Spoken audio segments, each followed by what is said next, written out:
আসসালামু আলাইকুম। আপনারা সবাই কেমন আছেন? আলহামদুলিল্লাহ আমি খুব ভালো আছি। আজকে আমি কি কাজ করি আপনাদেরকে দেখাবো ইনশাআল্লাহ। Let's go. দোকানে যাইতে গেলে আমার 5 থেকে 10 মিনিটের সময় লাগে, তাই আমি আস্তে আস্তে যাইতেছি। একটা রাস্তাঘাট দেখা যাইতেছি আপনাদেরকে। তো রাস্তাঘাট অনেক সুন্দর কাতারের। তো যাওয়ার সাথে সাথে একটা কফি বানাইলাম, নিজে খাইবার দেয় কফি। তো আপনাদেরকেও দেখাইতেছি কীভাবে কফি বানাইতেছি। তো ইনশাআল্লাহ ইত্যা কাজও আমার জানা আছে, বারিস্তার কাজ। তো অন্য দোকানের অর্ডার আছে, তাই আমি অর্ডার আছে দেখে আমি লিখতেছি, লিখে অর্ডার লিখে কটা মাল দিই কোন কোন দোকানও। তো মালটি লিখছি। তো লেখার পর আমি মাল বানানো শুরু করে দিছি। তো 5টা ডিম দিছি, ইউকার দিছি, চিনি দিছি, এর মধ্যে তোমার বেকিং পাউডার দিছি। তাতে সুন্দর হইরা মিক্স করলাম এটারে। তেলও ডাললাম সুন্দর হইরা, সব তেল ডালার পরে সুন্দর হইরা আবারও মিক্স করানো লাগবো। সুন্দর হইরা মিক্স টিক্স কইরা ফাইনালি অনেক সুন্দর হয়েছে এটি এভাবে।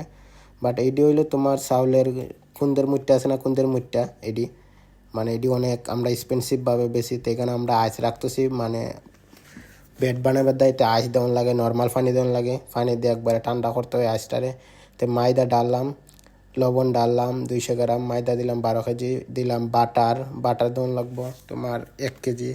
এর মধ্যে আবার দিলাম পানি মুড়ি দিয়ে আবার ডালার পরে সুন্দর করে মিক্স করা শুরু করে দিছি। মিশিং চালু করে দিছি, সুন্দর করে মিক্স হয়েছে। মিক্স হওয়ার পরে নাপ দিলাম 2.5 কেজি হইরা। নাপ দেওয়ার পরে সুন্দর করে বাইরে সুন্দর করে গুল্লো হইরা এদিকে তৈলাম সাইডে ফালাইয়া সুন্দর হইরা। তা আপনাদেরকে দেখাইতেছি। তো ফিলিং করে রাখতে হয় 10-15 মিনিটের দেয়। তা আবারও বেড বানাইতে হবে, সুডু বেড। তো সুডু বেড বানানোর দেয় স্প্রে মারলাম ওর মধ্যে। স্প্রে মারার পরে সুডু বেডটিরে সুন্দর করে ঘুরাইলাম। টুরাই সুন্দর হইরা বেডটিরে ফিলিং করে রাখছি। রাখার পরে এর মধ্যে বেডটি অনেক সুন্দর হয়েছে। হওয়ার পরে আরও কেক আছে, ছোট্ট কেক, এটি ছোটো কেক, এটি কেক আছে। তো কেকটির সুন্দর করে বানাইলাম। তো আপনাদেরকেও দেখাইতেছি, অনেক সুন্দর হয়েছে। তো ছোটো এটির মধ্যে ছোটো পিৎজা বানাই আমরা সুন্দর করে। ছোটো পিৎজা চিকেন দিয়ে, বিফ দিয়ে বা ভেজিটেবল মিক্স করে এটি সুন্দর করে বানাই আমরা।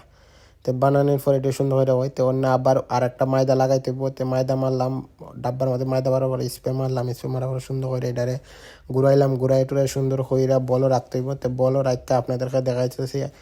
এটা অনেক সুন্দর হয়েছে। কালকের দ্বারা রাখছি, এটা ফিলিং করে কালকের দ্বারা রাখছি। তো এটা আমার একটা চচ বানাইতে হইব।